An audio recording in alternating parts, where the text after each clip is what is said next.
morning again and welcome back to World Talks.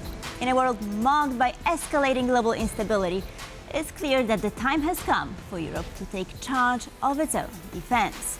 Today, we'll explore key insights from the recently concluded think tank forum that took place here in Poland. The forum was themed A Better Europe and brought together experts to tackle vital topics, including defense, international security, transatlantic relations, and the role of science and technology in our future. I'm thrilled to be joined here this morning by a distinguished guest, Margaritis Schinas, a former Vice President of the European Commission, who will help us delve deeper into these pressing issues. Good morning, sir. Delighted to have you with us. Likewise. Good morning. So let me start with a general question. What are some key takeaways from the forum? Well, you know, in this think tanks forum is a great opportunity for all of us to step off the hamster wheel. We're busy every day with our own focus, and it's very healthy from time to time to take some distance and try to think of the bigger picture. So the think tanks forum that was organized here in Warsaw was an excellent opportunity to do just that, to take a broader look to the direction of travel, see how we can correct our deficiencies as Europeans, what we can do better, and what we can optimize. So it was a fantastic opportunity. I'm delighted to be in Warsaw and Toruń these two last days. Well, and there seems to be plenty of room for optimization, right? I mean, one of the themes was transatlantic relations in context of strategic autonomy of the EU. And I wanted to ask you about transatlantic relations in particular with now Donald Trump in office. There is a need for change. How would you envision this? I think the European Union should exhaust any inch of margin to salvage the transatlantic relationship. This is too big to fail. The EU and the US, we account for over $1 trillion of trade.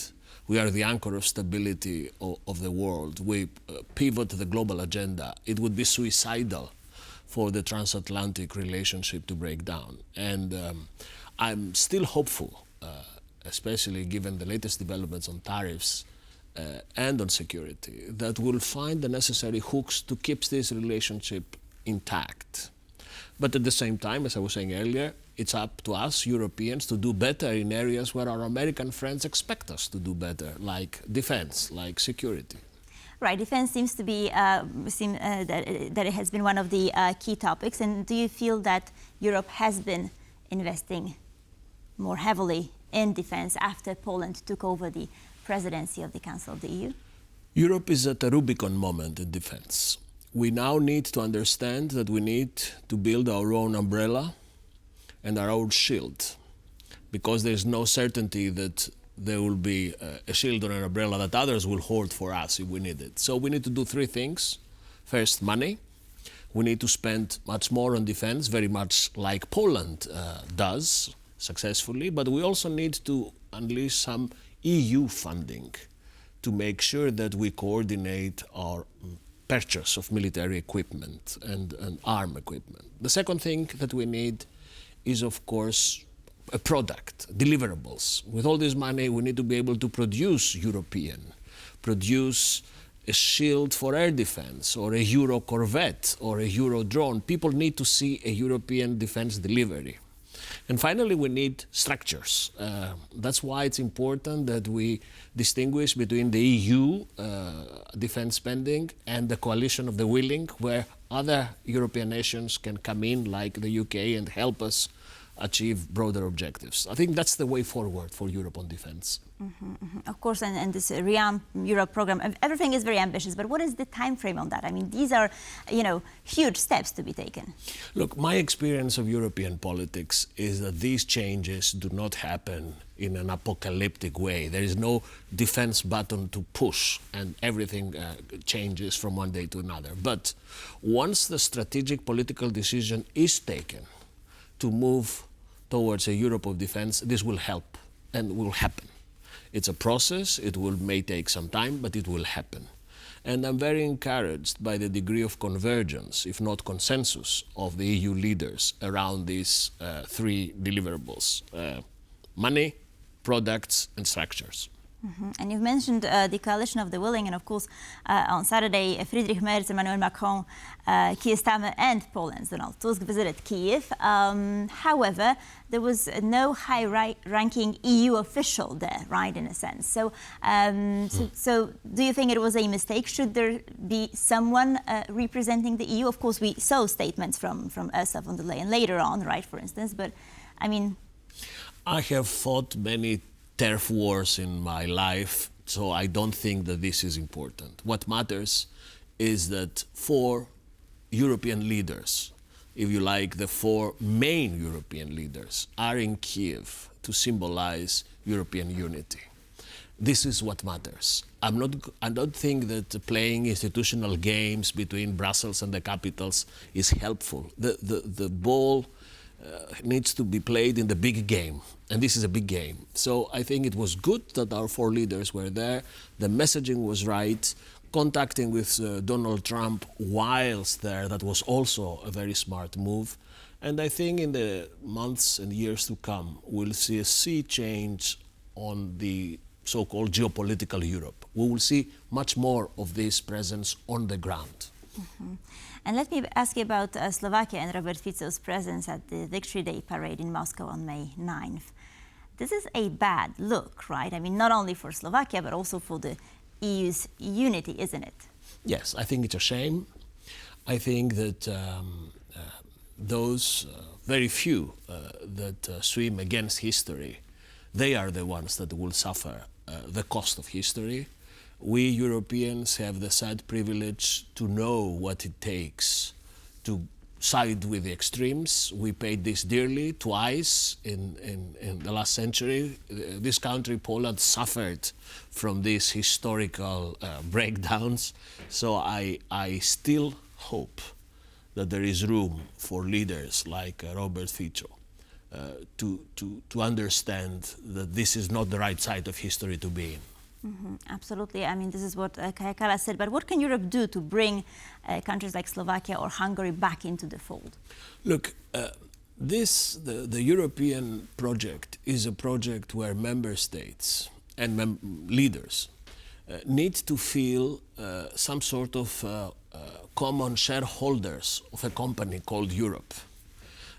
They must understand that they have every interest in leveraging the share of the company so that they can get back dividends instead of undermining the company, because that will mean that they will lose their money. So I think that in the long run, this perception will be crystallized. And although these incidents like the one in the Moscow parade were very unfortunate, I think that the people take a broader look and a healthier look at reality than some of these leaders. Of course. And I mean, you served as Deputy Director General for Communication at the European Commission, and I wanted to talk to you a little bit about communications and misinformation, because that was also one of the topics, right, during the forum. So how prone is Europe at the moment when it comes to, cyber attacks, misinformation campaigns, and what can be done? I think we're getting better. We were not good at that, and we were also victims of a certain illusion that we are the European Union, we are liked, we are popular, we're rich, so nothing bad can happen to us. Well, this is not the case. There are many people who see the success of Europe as a threat to them, and they go after Europe because they want to undermine the model of society we stand for, what we represent in the world today. That's why we saw these hybrid attacks not only on cyber, but also in the Polish, Lithuanian, Belarus border, in the Greek-Turkish border. We are subject to all sorts of hybrid attacks. So we need to get our game together. We need to improve. We are doing this. We now have not only a regulatory framework to deter, detect, and respond to these attacks, but we also have an increasing understanding, awareness of key players in the European system, that this is a battlefield. It's not just a regulatory field, it's a battleground. So we need to organize as in a battle. And as I was saying earlier, we're getting better every day. And what about these countries that are not a part of the EU? However, they're in this buffer zone between Russian sphere of influence and the European sphere of influence. I'm thinking here of, let's say, for instance, Albania, right? I mean, the Balkans are quite significant. So what can Europe do to perhaps, advance this pro-European rhetoric as opposed to? In the European continent, there are two areas where clearly the geopolitical cleavage is very present. One is, of course, the Western Balkans, where most of the Western Balkan countries are engaged in pre-accession talk to the European Union, which is a very hopeful development because the planets are aligning in the right order. And the hope is that this enlargement process will allow us, hopefully soon, to have new members. And there is another area geographically, which is the line that goes from Ukraine, Moldova, Georgia. These are countries that are also fighting for their independence. They are clearly aligned to a European future, and there is an obligation for us Europeans to keep them close to us. So I'm hopeful and optimistic that until 2030 we would have an accession, at least one from the Balkans, and in the years 2030 on we'll have another accession from the other side, on the Ukrainian side. And sir, just going back to this geopolitical maneuvering, I also wanted to ask you about China, right? Because Xi Jinping appeared at the parade in Moscow. Of course, we know that there are tensions between the US and China as well. Where does Europe stand in this mix? China is a strategic competitor of Europe. We're not under the illusion that we can share the same system, the same model of society. We are on a different galaxy. Having said that, I think that the Chinese leadership and the Chinese people do not want to live in a unipolar world only dominated by the United States. And they see Europe as another pillar of world stability. And I think that's a good thing. It's something that we should exploit. Proof of that is that China is increasingly using the euro as a reserve currency, and our economic relationship is still intact. So we have, as Europeans, I think, to play the game intelligently. Never forget that the Chinese are strategic competitors, but try to explore and exploit any margin of cooperation with them that keeps trade flowing freely. And so do you think that it's a matter of, what is being said or how it is being said? I'm going back to the, communications angle here. Well, indeed, I dedicated many years of my life on communication. I also was, before becoming a commissioner, the chief spokesman of the European Commission. I think that we need to be simpler in our communication. We need to be more emotional. We very often come across, as I am now, men with suits. We need to be more popular, if you like, be able to hook into public opinion intelligently, not ex cathedra. Do not speak from the Commission press room, but on the ground. Try to simplify, use figures that make sense. In communication too, there is no magic bullet, there is no button to push, but it's a multi-dimensional effort that needs to be done. So just before we conclude, one thing, if you were to name a key goal for the near future, perhaps for this eventful week ahead for Europe, what would that be? Well, I think the key word for Europe is that we are better together. That's a certainty now. I think that deep down, even those forces, populist, extremists, that doubt of Europe, deep down they know that no one has a chance in this crazy world by taking it alone. No one. Big or small, east, west, north, south, we need each other. And Europe is just that.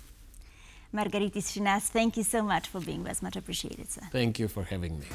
And thank you for watching World Talks. Please stay tuned for more here on TVP World.